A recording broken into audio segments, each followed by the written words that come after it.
the second one being dry. But after all of this, is Gideon able to lead the Israelites and conquer the Midians? Yes, he did. Yes, he did. But here comes the irony of the story. After all of these things happened to Gideon, after all this victory that Father Yahweh gave to Gideon, here's what happened in the last chapter of his life. Take a look, after all of these victories, take a look at verse 22 of chapter 8 in the book of Judges. Here we go. Judges chapter 8, verse 22. Now, after Gideon led the armies of Israel and were able to subdue the Midian Empire and bring victory to the Israelite people, hear what Israelites said to Gideon. Verse 22. Then the men of Israel said unto Gideon, Rule thou over us, both you and thy sons, and thy sons' sons also. Why? Because thou hast delivered us from the hand of Midian. Now these Israelites believe Gideon. That's why they want Gideon to be their leader, to be their king. Not only Gideon, but also to his son and his son's sons. But take a look at the words of Gideon. Verse 23. Can we see the same thing? Take a look.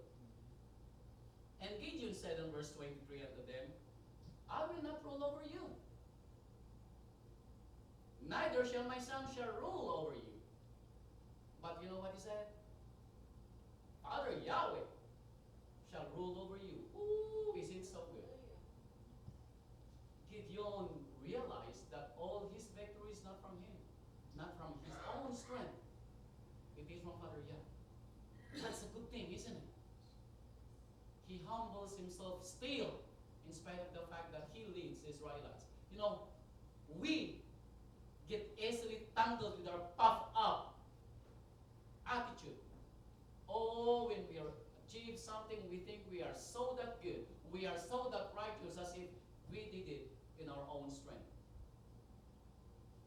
But Gideon's not that. But, whew,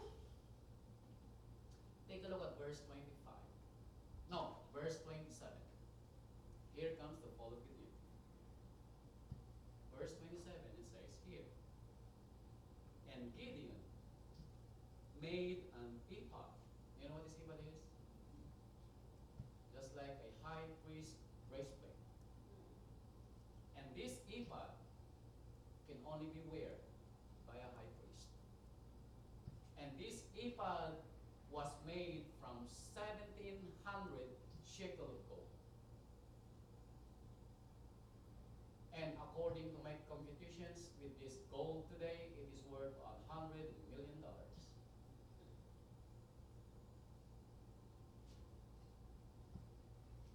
Why Gideon did that? We don't know. But look at what happened. He made that ephod, and then what he did with that ephod? Take a look. And put it in his city, even in Ophrah, and all Israel went tighter of what? Of warring after it. They idolized Gideon. And Gideon put himself as the high priest to pay homage to him. And take a look at what is written after that. What is written? And this thing became what? A snare unto Gideon. Is it only to Gideon? No. And to his house. You know, my brothers and sisters, it's easily for us to get entangled with. Remember what our apostle, who said that? Apostle James or Apostle Peter? People will commit sin, not because somebody forced them to do so, but because we were were enticed by our own lust.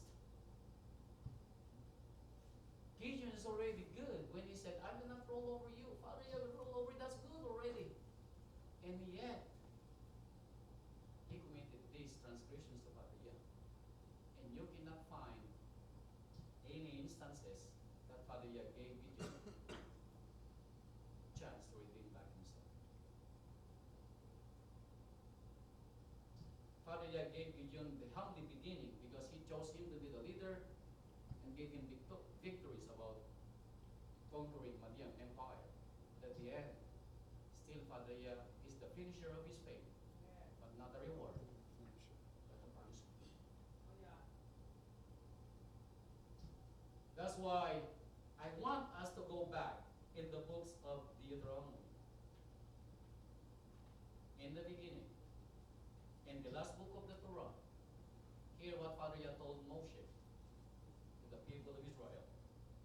And I want these words for us to remember. In Deuteronomy chapter 8, I will start in verse 11. Here we go.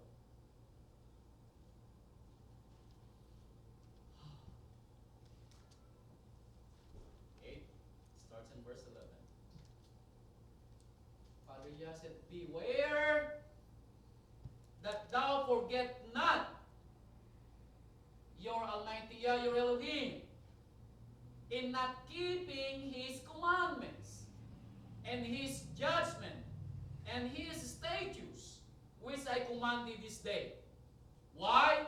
Here we go. Why we are going to forget our Father who gave everything that we need, who gave even the utmost breath that we are breathing right now. Here comes it. Verse 12. Lest when thou hast eaten and art full, when you have eaten and you are full, when you can buy all the things that you want here on this earth, and we has built godly houses, when you have your house spick and span, it was built according to your wish, and you live in there.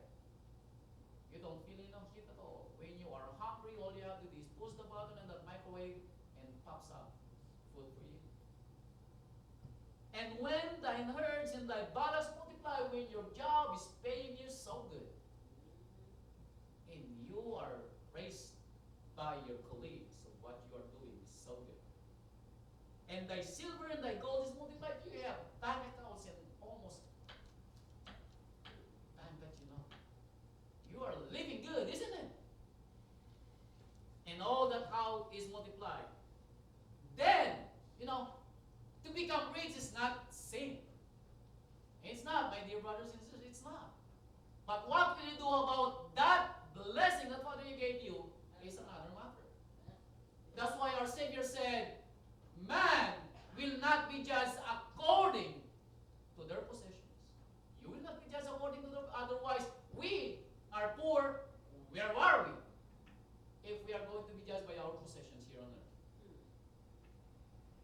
Verse 14 said, then thy heart be lifted up, and you forget that Father Yah, your Elohim, which brought thee from out of the land of Egypt. Remember where you came from. I started this one to you. I brought you out from your mess. I show you my works. I show you my miracles. I show you all the powers and all the blessings you have is from me. I want you to go back and see it.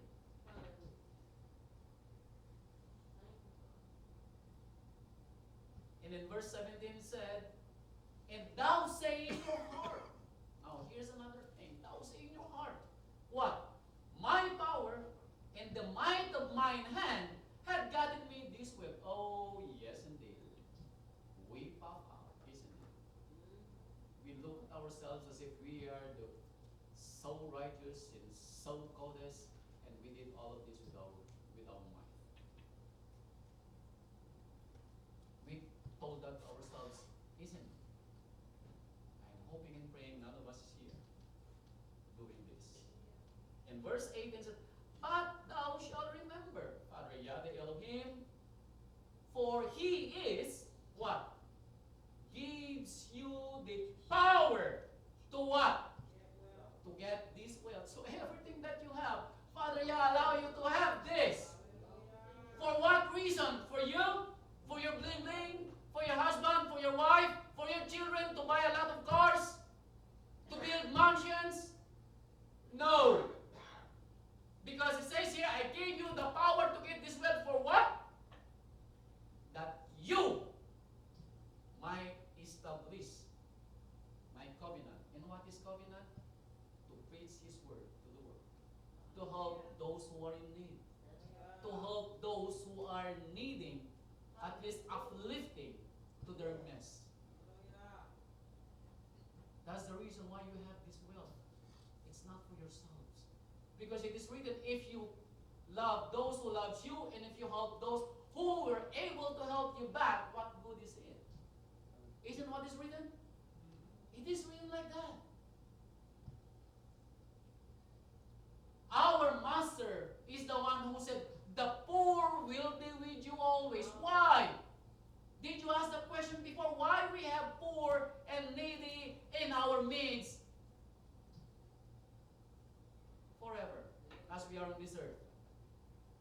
So that you can prove to these brothers who are less fortunate, accordingly, that you are the angel that Father Yah sent to them. Hallelujah. Now, I'm not saying that they are less fortunate from Father Yah. No, they were made by Father Yah like that to prove to Father Yah that whenever they need something, all they have to do is look up and trust Father Yah that somebody in our midst will help them. I'm telling you, you cannot see manna anymore to come down from heaven and then going to drop down on earth and you're going to pick it up for the poor to eat it. No, we are the Messiah representation of this world.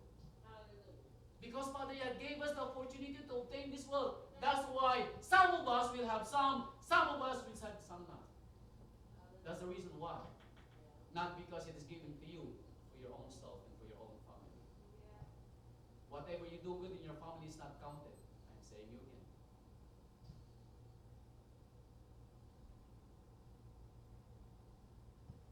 And verse 19, and it shall be, if thou do all forget that Father Yah the Elohim, and walk to your idols, whatever your idol is, and serve them, and worship them, I testify you against this day. Now, what will be your end, do you think? A reward or a punishment? No, Father Yah said, this day. What he says, you will surely perish. Not on this earth. It is on the afterlife. You will surely perish. So, he is the one who started it, and still be the one who is going to give you the finisher of your faith. The only question is, what will that be? A reward or a punishment? In John, I'm almost. My wife said, don't shout. Since yesterday, I have this itchiness on my throat.